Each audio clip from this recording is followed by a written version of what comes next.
Dark web पे मौजूद हैं, तो फिर ये निगोशिएशन किससे चल रही थी? प्राइम मिनिस्टर साहब का फोन खुद हैक हुआ था, जिसकी वजह से उनकी बातें सुनी जा रही। ट्वीट्स वो खुद थोड़ी कर रहा है बंदा, ट्वीट्स तो आप तक पहुंच रही हैं, लोग उसके डार्क नेट के थ्रेड को एक्सेस करके कर रहे हैं। एक ही मोबाइल है जो पीटीआई के दौर में भी यूज हो रहा है, पीएमएलएन के दौर में भी यूज हो रहा है। ये तो वही बात हो गई कि आप टेररिस्ट्स के साथ निगोशिएट कर रहे हैं। अब मैं मुहिब्बे वतन होने का सबूत दूंगा और मैं वो ऑडियोज जो हैं वो मंजर आम पर लाऊंगा। पूरा नेटवर्क की जो है वो एक्सप्लॉइटेड है, कॉम्प्रोमाइज्ड है प्राइम मिनिस्टर हाउस का।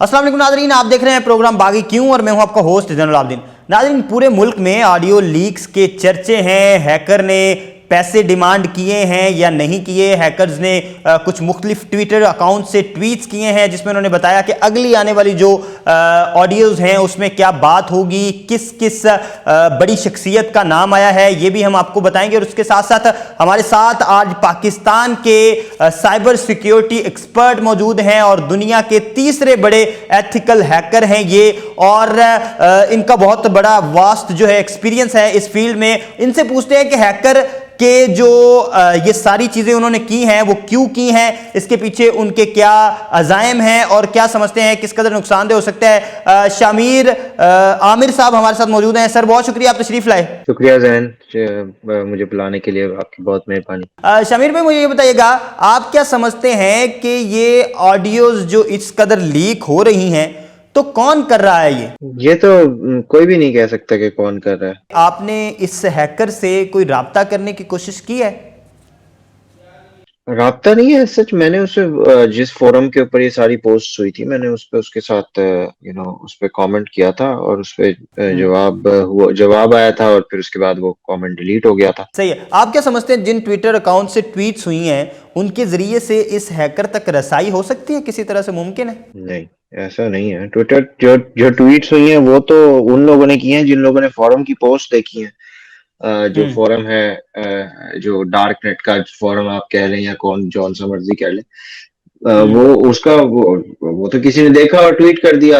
ये थोड़ी है कि वही बंदा होगा जिसने हैक किया होगा, वो तो कभी भी ट्विटर पे नहीं आएगा। शामिर भाई, खबरें चल रही थी कि उस हैकर से किसी किस्म की नेगोशिएशंस चल रही हैं, तो आप क्या समझते हैं अगर वो ट्विटर पर भी नहीं है, किसी तरह के अकाउंट पर भी नहीं है, अगर वो सारी सिर्फ डार्क वेब पे मौजूद हैं, तो फिर ये नेगोशिएशन किससे चल रही थी? यार मुझे लगता नहीं है जैन कि ये पॉसिबल है कि, और अगर ये हो रहा है तो ये बहुत गलत हो रहा है।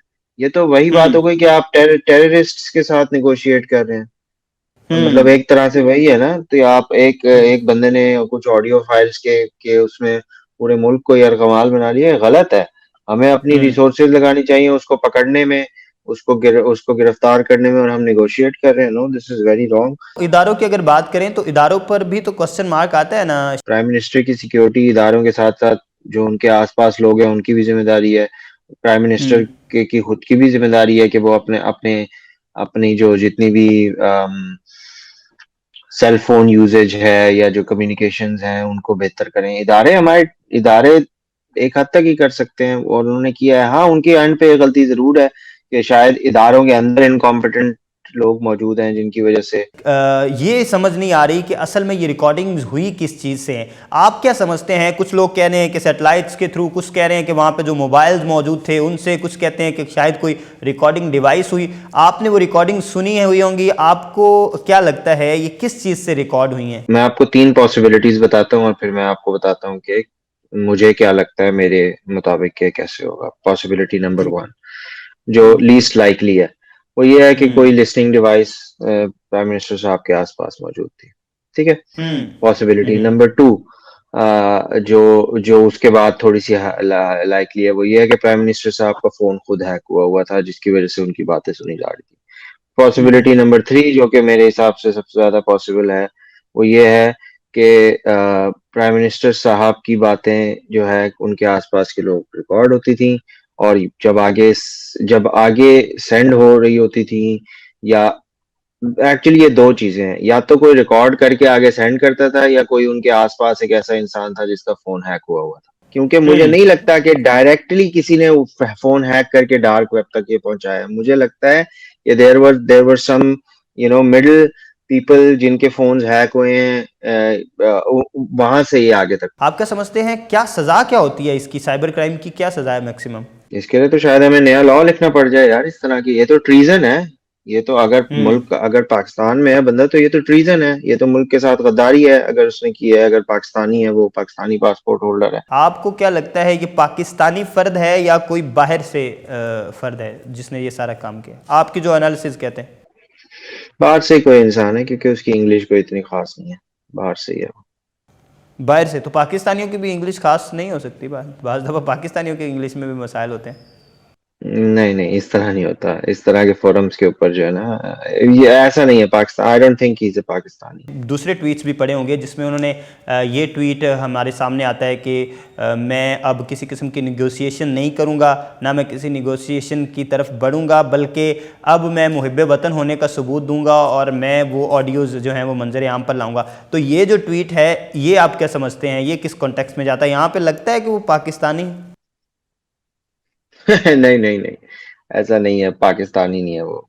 फॉर द बेटरमेंट वो आप तो ट्वीट्स देख रहे हैं ना, मैं तो उस थ्रेड को फॉलो कर रहा हूँ जो डार्क नेट के ऊपर है उसका। I don't think he is a Pakistani. तो आप समझते हैं कि ये मुझे ट्वीट्स जो अभी पहले एक ट्वीट्स आई, हमने देखा उसमें कहा गया कि जुमे की रोज़ जो है वो बाकी सारी ऑडियोज़ आएंगी जिसमें मुख्तलिफ़ किस्म की ऑडियोज़ हैं। तो आप समझते हैं फिर जुमे वाला जो थ्रेट है, जो खौफ है, उससे हमें मुबर्रा हो जाना चाहिए, हमें उस खौफ को नहीं लेना चाहिए अपने अंदर? नहीं यार, ट्वीट्स वो खुद थोड़ी कर रहा है बंदा। ट्वीट्स तो आप तक पहुंच रही हैं, लोग उसके डार्क नेट के थ्रेड को एक्सेस करके कर रहे हैं। ऑब्वियसली लेना चाहिए सीरियसली यार। सीरियसली लेंगे तो उसको पकड़ेंगे ना, ऐसे थोड़ी है। आप सिर्फ एक आखिरी बात बता दें कि अब हमने इमरान खान साहब की भी एक ऑडियो लीक देखी है, हमने देखा कि ऑडियो लीक उनकी भी हुई है। तो ये इसका मतलब ये है कि ये डिवाइसेस जो हैं ये किसी पर्टिकुलर जमात से नहीं जोड़ी जा सकती। तो बस अब हमें ये देखना चाहिए कि इन दोनों कॉन्वर्सेशन में कौन सा ऐसा इंसान था जो वहां पे हर दफा प्रेजेंट था। प्राइम मिनिस्टर हाउस यार इस मुल्क का सबसे ज्यादा सिक्योर बिल्डिंग मैं समझता हूँ वो होनी चाहिए, या और है। और उसके अंदर से अगर लिसनिंग डिवाइसेस निकलेंगी तो फिर हम और आप किसी, मतलब फिर हम क्या, फिर how do you think you are safe, या do I think I am safe? मैं दुनिया का, मैं जिस मर्जी प्लेटफॉर्म पे जो है ना खुद को हैकर क्लेम करूं, अगर मैं अपने मुल्क के लिए, मेरा प्राइम मिनिस्टर सिक्योर नहीं है मेरी अपनी फील्ड की वजह से, तो फिर तो हम किसी भी तरीके से खुद को नहीं कह सकते ना कि हम एडवांस्ड हैं। हम जहां मर्जी बेशक क्लेम कर लें। तो आप समझते हैं कि वो मोबाइल जो एक ही मोबाइल है जो पीटीआई के दौर में भी यूज़ हो रहा है, पीएमएलएन के दौर में भी यूज़ हो रहा है, या कि सारे के सारे लोग जो मुलाकातों के लिए जाते रहे हैं उनके मोबाइल हैक हुए हैं डिफरेंट? नहीं, वही मैं आपसे कह रहा हूँ ना कि ये देखें, ये अब एक मोबाइल नहीं है। देखें फिर तो जो लीस्ट प्रोबेबल पॉसिबिलिटी है वो है लिसनिंग डिवाइस वाली, जो मुझे लगता नहीं है। उसके बाद जो चीज आती है वो ये है कि उस कॉन्वर्सेशन में कौन कौन मौजूद था, या तो फिर पीएम हाउस का पूरा नेटवर्क ही जो है वो एक्सप्लॉइटेड है, कॉम्प्रोमाइज्ड है प्राइम मिनिस्टर हाउस का। या तो फिर ये भी एक बड़ी डिस्टिंक्ट पॉसिबिलिटी है कि वो नेटवर्क ही कॉम्प्रोमाइज्ड है, उनके वाईफाई और वायर्ड नेटवर्क को किसी ने टेस्ट ही नहीं किया। लेकिन वंस अगेन मैं ये जरूर चाहूंगा कि जो लोग हैं ऑन ग्राउंड और इस चीज को देख रहे हैं वो फिर इन सारी पॉसिबिलिटीज को चेक कर लें, ताकि फिर आप पुरानी वाली चीज को तो नहीं रोक सकते, उसके साथ निगोशिएशन भी करना नहीं है। ये तो वही है कि वो कोई आपको ब्लैकमेल कर रहा है, आप उसे पैसे देते जाएं, वो फिर भी आपको ब्लैकमेल करता रहेगा। And you can not put an end to this, right? जी तो नाज़रीन, हमारे साथ मौजूद थे शामिर आमिर साहब, जिन्होंने हमें बताया कि किस तरह से ये सिक्योरिटी ब्रीच हुई है और वो क्या समझते हैं कि आइंदा ऐसे मामलात से, ऐसे वाकयात से कैसे बचा जा सकता है, और हैकर ने अगर हैक किया है तो किन जराए के थ्रू किया है। आप क्या समझते हैं, हमें कमेंट सेक्शन में जरूर बताइएगा। देखते रहिए बागी टीवी।